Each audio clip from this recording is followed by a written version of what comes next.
자, 저는 오늘 윈도우스 10 앞에서 뭐 좋은 말씀 많이 해주셨는데, 저는 이제 윈도우스 10을 어떻게 하면 잘 사용할까 하는 부분들에 대해서 설명을 해드리려고 합니다. 윈도우스 10이 되기 이전에는 그냥 PC의 운영체계였다면 윈도우스 10이 되면서 하나의 플랫폼이 되었다라고 말씀을 드릴 수가 있을 것 같은데요. 가장 첫 번째 단어로 제가 사용하는 단어가 바로 모빌리티라고 할 수가 있습니다. 자, 예전에 우리가 제일 처음 컴퓨터가 나왔을 때는 이 그림처럼 사용을 했습니다. 컴퓨터 한 대를 사용하기 위해서는 사람들이 줄을 서 있었고요. 아니면은 멀리 전화선으로 연결해서 메인프레임에 접속해서 사용을 했습니다. 그러다가 PC가 책상 옆에 오고 책상 위에 올라오고 이제는 들고 다니고 스마트폰이 되고 그리고 이제는 온몸에 착용하는 웨어러블 시대까지 된 거죠. 그래서 이런 흐름을 본다면 모든 디바이스는, 모든 기술은 사람에서부터 멀리 시작해서 점점 사람으로 가까워지고 있다라고 말씀을 드릴 수가 있을 것 같은데요. 마이크로소프트가 얘기하고 있는 모빌리티란 그 각각의 사람들이 각각 필요할 때 그 장소에서 그리고 그 상황에 가장 적합한 디바이스를 바로 사용할 때 어색함이 없이 그리고 가장 적절하게 활용할 수 있는 게 바로 모빌리티라고 생각을 합니다. 자, 그런 면에서 봤을 때 이 윈도우스 10의 이 모빌리티는 굉장히 탁월합니다. 이게 스마트폰이 될 수도 있고 혹은 태블릿이 될 수도 있고 그리고 PC가 될 수도 있고 그때그때 맞는 것들을 바로 사용을 할 수가 있게 된 거죠. 자, 이런 모빌리티의 컨셉을 가장 잘 보여줄 수 있는 기능이 바로 여기에서 얘기하고 있는 이 컨티니움이라고 하는 기능입니다. 컨티니움은 자, 윈도우즈 7 아직까지 많이들 사용을 하시고 계신데 윈도우즈 7을 사용하시는 분들은 데스크탑에 시작 메뉴가 나오는 그런 환경이 굉장히 익숙하실 거고요. 근데 또 윈도우즈 8.0, 8.1에 또 이미 넘어오신 분들은 이미 어느 정도 태블릿 환경에 적합한 그런 마인드로 바뀌어 있는 거죠. 그러면 이 두 부류의 사람들을 어떻게 하면 잘 흡수할 수 있을까? 혹은 사람들의 패턴에 따라서 윈도우는 어떻게 잘 변화할 수 있을까? 이런 부분들을 가장 잘 설명할 수 있는 기능이 바로 여기서 얘기하고 있는 컨티니움입니다. 자, 제가 컨티니움 기능을 먼저 데모로 잠깐 보여드리도록 하겠습니다. 자, 지금은 이제 이 PC에서 여러분들이 만약에 PC를 사용하다가 키보드를 뗐다 붙였다 할 수 있는 그런 머신들 있죠. 그런 경우에는 키보드를 떼게 되면 바로 이렇게 태블릿 모드로 바뀌게 됩니다. 자, 이때부터는 터치를 활용을 해서 바로 이런 것들을 활용할 수 있는 환경으로 바뀌게 되는 거죠. 그러면 태블릿을 이렇게 안고 들고 다니면서 자연스럽게 터치 환경으로 사용을 할 수 있게 되는 겁니다. 자, 그러면 다시 데스크탑으로 돌아온다면, 다시 데스크탑으로 돌아오게 되면 여기에서 얘기하고 있는 이 태블릿 모드가 꺼지면서 다시 이런 일반적으로 우리가 윈도우즈 7에서 사용하는 것과 동일한 형태의 데스크탑을 사용을 할 수가 있습니다. 자, 지금 시중에는 이미 이런 태블릿도 됐다가 PC도 됐다가, 그러니까 태블릿의 어떤 휴대성 그리고 PC가 가지고 있는 생산성을 같이 가지고 있는 좋은 디바이스들이 많이 있습니다. 그래서 그런 디바이스들을 키보드를 떼면 태블릿스럽게, 그리고 키보드를 다시 붙이면 PC로 생산성 있게 사용할 수 있는 이런 환경이 제공이 됩니다. 자, 이렇게 됐을 때 또 한 가지 달라지는 점이 뭐냐면, 사람들이 데스크탑에서 사용하는 방식하고 그리고 또 태블릿을 사용하는 거하고 사용하는 패턴 자체가 틀리다는 겁니다. 자, 어떻게 틀리냐면, 여기서 제가 앱을 하나를 이렇게 실행을 시켰어요. 자, 이제는 브라우저도 하나의 앱이라고 할 수 있죠. 다음에 또 하나의 앱을 더 실행을 시켜보면, 자, 이렇게 금융 앱이 이렇게 실행이 됐습니다. 자, 데스크탑에서는 동시에 여러 개의 앱들이 실행돼서 이 사이를 왔다 갔다 하면서 마우스나 키보드로 사용을 할 수 있는 게 바로 데스크탑의 어떤 사용자의 경험이라고 할 수가 있습니다. 그럼 이 상태에서 다시 제가 태블릿 모드로 바꿔서 사용을 하게 되면, 자, 앱이 이제부터는 풀스크린으로 실행이 되는 거죠. 자, 윈도우즈 8점대에서 사용했던 것처럼 이렇게 분할해서 사용하는 것도 가능하고요. 자, 태블릿에서 만약 데스크탑 화면이 나온다면 사람들은 굉장히 집중하겠죠. 손가락 끝에 어떻게 하면 이 창을 이 전체 화면으로 만들까 해서 손가락 끝에 있는 힘을 다 집중해서 이걸 맞추는데, 그게 아니라 자연스럽게 태블릿 모드로 가게 되면 앱들 사이를 왔다 갔다 하면서 바로 사용을 할 수 있는 풀스크린으로 바로 동작이 되는 겁니다. 자, 또 하나 달라진 점을 제가 또 설명을 해드리자면, 자, 태블릿 모드를 다시 껐어요. 자, 지금 다시 데스크탑 상태로 돌아왔습니다. 이때 이 앱을 종료하는 방식은 두 가지가 있습니다. 첫 번째는 이 끝에 있는 이 X자를 신경을 바짝 써서 이렇게 선택을 하면 바로 프로그램이 종료가 됩니다. 또 다른 방법은 Alt하고 F4를 누르면 바로 프로그램이 종료되는 단축키가 있었죠. 자, 태블릿 상태에서는 어땠을까요? 윈도우즈 8.0대에서는 앱을 종료할 때는 위에서 아래로 긁어내리면 프로그램이 종료가 됐습니다. 다들 다 아실 거라고 생각했는데 순간 당황스럽습니다. 자, 그 정도는 다들 아시잖아요. 자, 여기서 제가 다시 한번 뉴스 앱을 실행을 시켰습니다. 자, 이 상태에서 제가 다시 태블릿 모드로 바꿨습니다. 태블릿 모드로 바꾸고 다음에 제가 또 가장 대표적인 그 앱이 아니라 그냥 일반적인 우리 데스크탑 애플리케이션 중에 하나인 메모장을 실행을 시켜 보겠습니다. 자, 메모장이 풀스크린으로 떴네요. 부담스럽습니다. 이럴 때는 이렇게 나눴습니다. 자, 이 앱을 종료할 때는 어떻게 할까요? 아까 데스크탑에서는 Alt F4나 아니면 X자를 누르면 종료가 된다라고 했습니다. 자, 여기서 우리가 이 앱을 종료할 때는 위에서 아래로 내리니까 바로 이렇게 앱이 종료가 됐고요. 자, 지금 보시면 이제 태블릿 모드가 되면서 메모장이 이제 풀스크린으로 나왔어요. 근데 메모장도 위에서 아래로 내리면 바로 이렇게 종료가 됩니다. 그래서 이제는 태블릿 모드에서는 이게 앱인지 아니면 데스크탑 프로그램인지 신경 쓸 필요 없이 태블릿 모드에서는 태블릿스럽게 그냥 쭉 사용을 하시면 됩니다. 그리고 데스크탑 모드에서는 가장 데스크탑스럽게 계속 사용하시면 동일한 방식으로 사용을 할 수가 있게 된다는 겁니다. 이건 뭐냐면 새로운 혁신과 더불어서 사용자들이 사용할 수 있는 관성을 그대로 포용하겠다는 뜻입니다.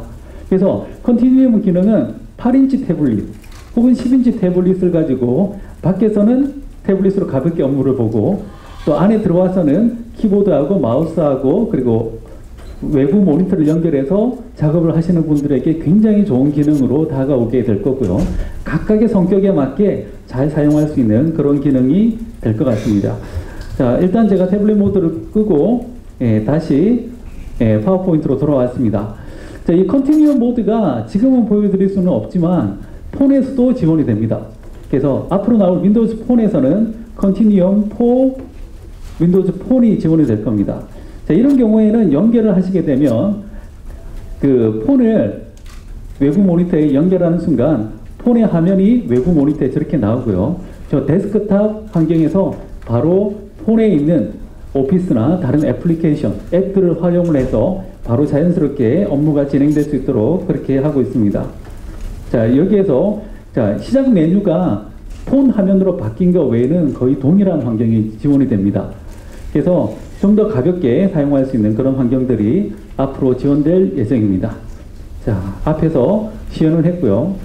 자, 또 안에 또 중요한 것 중에 하나가 사람들이 이제는 디바이스를 굉장히 많이 들고 다닙니다. 심지어 뭐 태블릿이나 스마트폰은 저희 집사람보다 저하고 더 많은 시간을 함께 하고 있어요. 그렇죠? 사실 몇 시간 못 봤습니다. 이번 주 들어서는. 근데 디바이스는 심지어는 집에서도 집사람하고 함께 할 수 없는 화장실까지 같이 가는 그런 디바이스죠. 그래서 굉장히 개인적인 정보들이 많다는 겁니다. 그러면 로그인은 어떻게 할 거냐라는 문제가 있는 거죠. 그래서 보안을 높이면 편의성은 떨어지는 건 당연한 겁니다. 그래서 우리는 그걸 참고 지냈어요. 그래서 그걸 참고 지내지 않기 위한 방법들을 제가 설명을 해드리겠습니다. 자, 일반적인 로그인 환경이라고 하면 뭐 암호를 쓰는 게 일반적이죠. 그렇죠? 근데 암호화 수준을 높이기 시작하면 사람들은 암호를 만드는 창작의 고통에 시달리기 시작합니다. 그리고 그 창작의 고통을 넘어서 이제 입력할 때 힘들어지기 시작하죠. 자, 그래서 나온 방식이 자, 여기 보시면은 자, 이제 로그인 방식이 몇 가지가 나오게 되는데 그 중에 하나가 이제는 핀 번호를 이용하는 방식이 지원되기 시작합니다. 자, 여기에서 제가 방금 핀 번호를 이용해서 로그인을 했는데 이게 기존의 암호하고 어떤 차이가 있을까요? 가장 큰 차이점은 이 핀 번호를 이용하는 방식은 패스포트라는 기술을 이용을 하고 있습니다. 이건 공개키 방식의 암호화를 사용을 하고 있고요. 그리고 그 암호화 키는 어디에 저장이 되어 있냐면 제 PC의 보안을 담당하고 있는 TPM 칩 안에 저장이 됩니다. 그래서 제가 방금 로그인 할 때 제 인증 정보가 네트워크를 타고 하나도 전송되지 않았습니다. 그래서 굉장히 안전한 방식으로 보안이 되고 있다라고 보시면 됩니다. 자, 이걸 어디에서 설정을 할까요? 그 설정을 이때까지 하기 위해서는 뭐 컨트롤 판넬에 가서 많이 하셨죠. 여기에서는 설정이라는 메뉴가 따로 있습니다. 여기 시작 메뉴에서 여기에 보시면 이렇게 설정을 사용을 하실 수도 있고요. 아니면은 여기 액션 센터에서 설정을 사용할 수도 있지만, 예, 저는 여러분들한테 또 다른 모습을 보여드려야 되기 때문에 좀 프로처럼 보이기 위해서는 단축키를 써야 됩니다. 그래서 윈도우 키하고 I 키를 누르면 바로 설정 메뉴가 나옵니다.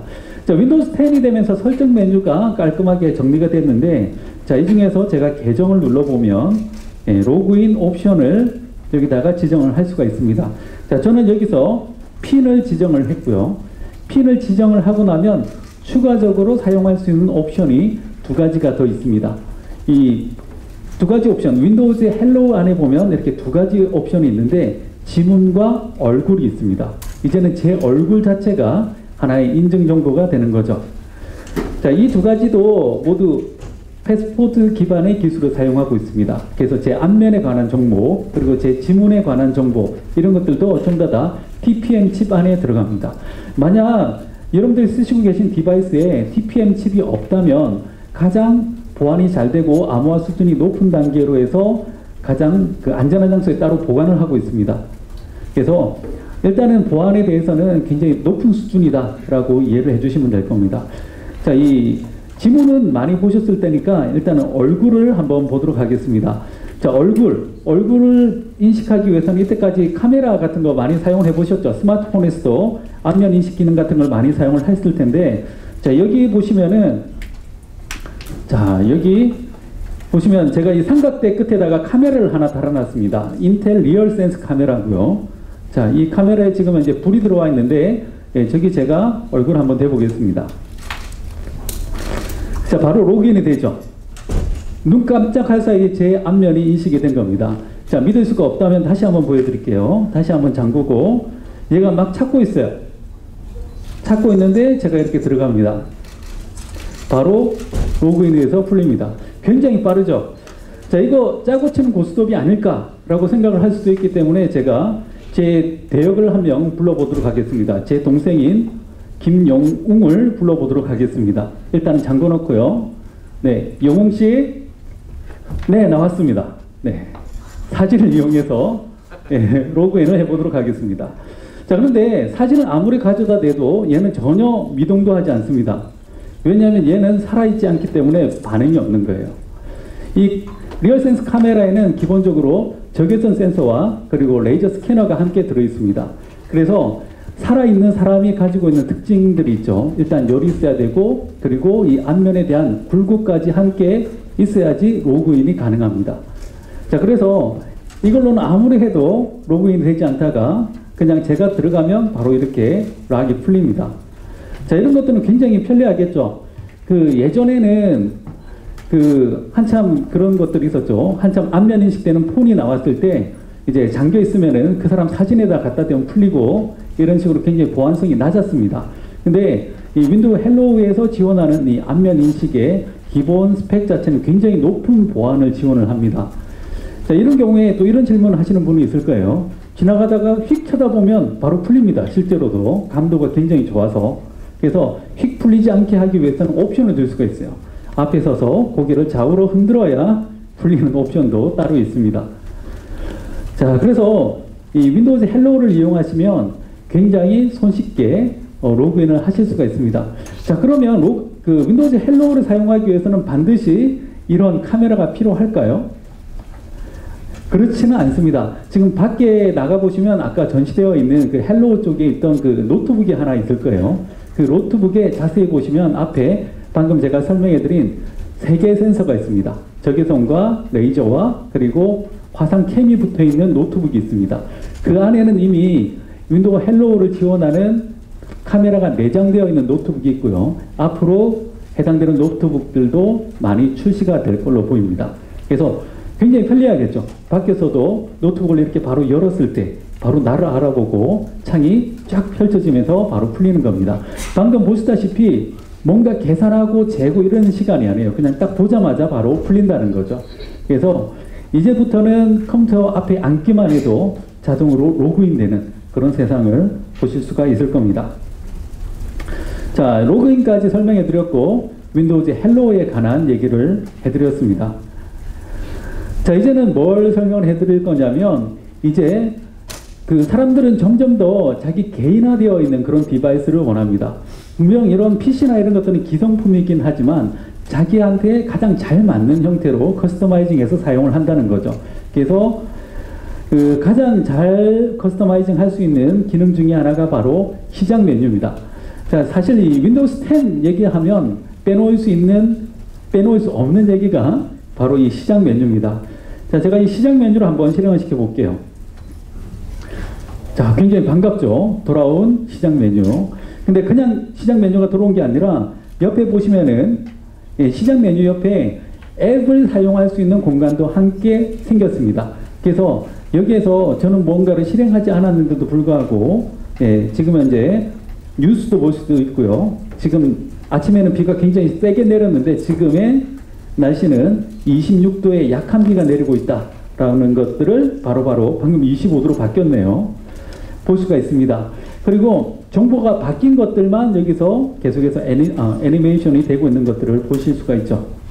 그래서 여러분들은 이제부터는 이 시작 메뉴를 이용을 해서 앱을 실행시키기도 전에 필요한 정보들을 얻는 게 가능하고요. 그리고 이 필요한 앱들은 여러분들이 설정을 통해서 추가하거나 빼거나 하는 것들이 가능합니다. 자, 여기에서 제가 이 날씨 앱 같은 경우에 크기를 크게 이렇게 바꾸면 날씨에 대한 정보를 좀 더 자세하게 볼 수 있게 사이즈가 커진 파일을 볼 수가 있습니다. 그래서 자기가 중요하다고 생각하는 앱들의 사이즈를 좀 더 키우는 게 가능합니다. 자, 제가 사이즈를 키우고 나니까 이번 주말에는 놀러 가기 힘들겠네요. 네, 이런 것들을 바로바로 확인을 할 수가 있습니다. 자, 그런데 자, 여기 보시면은 이렇게 내 생활 한눈에 보기라고 이렇게 타이틀이 있고 엔터테인먼트 이렇게 돼 있죠. 자, 이 사이즈가 난 좀 더 컸으면 좋겠어 라고 하면 옆으로 늘리면 시작 메뉴를 좀 더 키울 수도 있습니다. 그래서 좀 더 많은 타일을 올려놓고 사용하는 것들도 역시 가능하고요. 다음에 이 새로운 앱을 옆으로 이렇게 옮기고 그룹의 이름을 줄 수도 있습니다. 이렇게 사무환경 이런 식으로 해서 자기가 필요한 앱들을 새로 재구성하는 것도 굉장히 쉽고 빠르게 하실 수가 있습니다. 자, 이런 환경들은 전부 다 태블릿 환경에서도 똑같이 사용을 하실 수가 있고요. 여기서 제가 태블릿 모드로 다시 바꾸게 되면 방금 세팅된 상태가 바로 태블릿 모드로 사용을 할 수 있게 되는 그런 모습을 보실 수가 있습니다. 자, 여기서 또 다른 기능을 하나 설명을 해드리자면, 자, 지금 여기에는 모든 앱이 다 실행되고 있는 건 아니에요. 모든 앱을 보기 위해서는 이 아래쪽에 보시면 말 그대로 여기 모든 앱이라고 있습니다. 자, 보이죠? 자, 여기에 눌러보시면은 정말 많은 앱들이 제 PC에 설치되어 있는 앱들이 이렇게 쭉 지나갑니다. 자, 여기서 제가 만약 특정한 앱을 찾기 위해서는 밑으로 이렇게 열심히 내려오거나 아니면은 바로 갈 수 있는 옵션도 있는데요. 그건 뭐냐면 각 앱의 첫 자를 딴 이 이음 혹은 알파벳 이런 것들이 있는데요. 자, 제가 여기서 알파벳 G를 제가 선택을 해보면 이런 식으로 쫙 줄어들면서 자음이 모여있는 환경을 보여줍니다. 여기서 제가 가고 싶은 앱 쪽으로 바로바로 이동을 해서 바로 X박스로 이동을 하는 걸 보실 수가 있죠. 그래서 앱이 굉장히 많더라도 바로 해당되는 곳으로 이동을 해서 실행을 시킬 수도 있습니다. 자, 아니면은 또 단축키를 하나 설명을 해드리자면 윈도우 키하고 S를 누르면 바로 검색창이 나오고요. 여기에서 내가 사용하려고 하는 앱들의 이름을 써서 바로바로 실행을 할 수도 있습니다. 자, 이렇게 하면 우리가 최소한으로 마우스를 만지면서 작업을 할 수가 있겠죠. 그렇죠? 그러면은 단축키를 잘 쓰면 굉장히 컴퓨터를 잘 쓰는 사람인 것처럼 보일 수 있는 그런 환경이 지원이 됩니다. 자, 또 개인화되어 있는 또 다른 환경 어떤 게 있을까요? 자, 빼놓을 수 없는 설명 하지만 굉장히 부담스러운 설명, 바로 코타나입니다. 네, 코타나는 아직까지 한국어가 지원이 되지 않습니다. 그래서 지금 이 부분은 영어로만 해야 되는데, 아시다시피 저는 내수용 직원이라서 예, 제 말은 잘 안 듣더라고요. 그래서 굉장히 부담스럽긴 한데 예, 모르겠습니다. 잘 될지는. 자, 이 코타나 같은 경우에는 그냥 음성 인식하는 그런 엔진이 아니라 음성을 받아들여서 뒤에서 검색을 하고 그 개개인의 어떤 정보와 상황에 맞춰서 정보를 줍니다. 그래서 개개인의 위치 정보, 그리고 개개인의 어떤 일정, 그리고 그 사람의 사용되었던 어떤 취향에 따라서 대답을 각기 다르게 하기 시작합니다. 그야말로 그 백그라운드에서 사람들을 이해하기 위해서 머신러닝을 열심히 하고 있다라고 보시면 될 것 같은데요. 자, 여기 보면 몇 가지 예제가 나옵니다. 자, 뭐 투말로에 어떤 일정이 있느냐 이런 것들을 물어보면 대답을 해주기도 하고요. 다음에 내가 만약 다음에 슈퍼마켓 같은데 식료품점에 가면 계란을 사라고 알려줘 라고 하면 그 위치 정보를 이용해서 가까이에 가면 계란을 사세요 라고 알려주기 시작하는 겁니다. 자, 다음에 또 이런 것도 가능합니다. 뭐 마이크로소프트의 주식이 오늘 얼마인가 이런 것들도 알려주기 시작합니다. 그래서 이런 질문들은 사실 얘기하다 보면 굉장히 좀 웃기죠. 그렇죠? 그래서 이런 질문 말고 또 이런 것도 가능합니다. 자, 내가 사용한 파워포인트 중에서 작년에 작성한 걸 찾아줘 라고 하면 내 디렉토리에서 파워포인트를 찾아서 작성 일자가 작년으로 되어 있는 것들을 다 찾아줍니다. 자, 이건 파일에 있는 메타 정보를 이용을 해서 찾아주기도 하고요. 그 다음에 또 다른 방식 중에 하나는 내가 작성한 파워포인트 중에서 IoT라는 키워드가 들어있는 걸 찾아줘 라고 하면 그 파일 안에 있는 IoT라는 키워드를 바로 찾아서 알려주기도 합니다. 이런 것들은 어떻게 해서 가능하느냐 하면 일단 기본적으로 오피스 파일들은 표준적인 파일로 되어 있습니다. 표준적인 XML 파일로 되어 있어서 평소에 계속 인덱싱을 하고 있어요. 그래서 키워드를 주면 바로 서치를 해서 그 결과를 보여주기도 합니다. 자,